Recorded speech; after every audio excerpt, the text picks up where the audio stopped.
Hello, folks. Hope you're all enjoying your last few days before Christmas and you're all ready for the holidays. One thing that people often will think of as a good idea on Christmas, it's really a really bad idea, is having a family council or a family meeting regarding the family business. We're all here, we can all get together.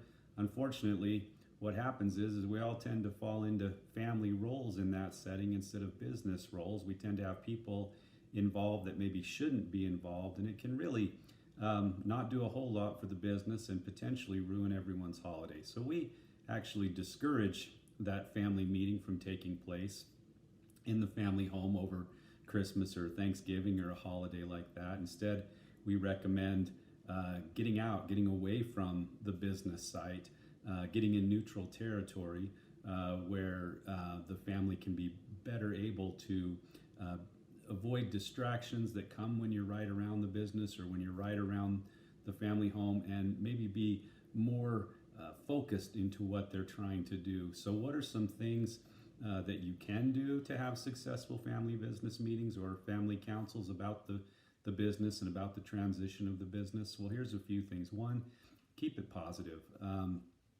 It's always a tendency to get our hackles up and be a little bit defensive about things, but try to keep it positive. Always, even if someone goes off a little bit, try to respond with positiveness. Encourage participation. Don't try to control that participation, though. Just encourage it. As I just was indicating, be creative with the location and the setting of the meeting.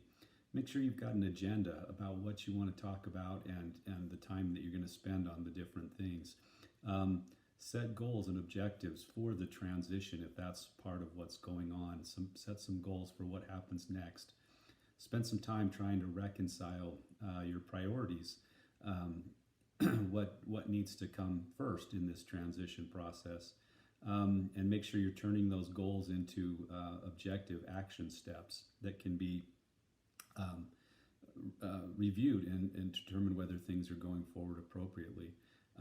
Make sure that you're keeping written minutes of the meeting so that when you go back and you're trying to remember what was said and what was said by whom, that there's a good record to refer back, and circulate those minutes so that participants can review them and correct the record if they feel like they've been misquoted or misunderstood something.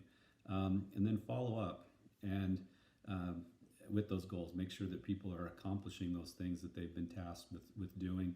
And then get outside help if you need it. Sometimes families need a third-party mediator of sort or transition consultant of sort to help them move the meeting along and keep the progress going forward on their family business transition.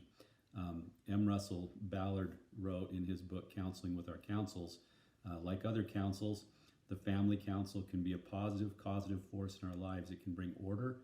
It can provide a forum for soothing hurt feelings. It can give parents an important tool with which to combat outside influences and create an opportunity to teach.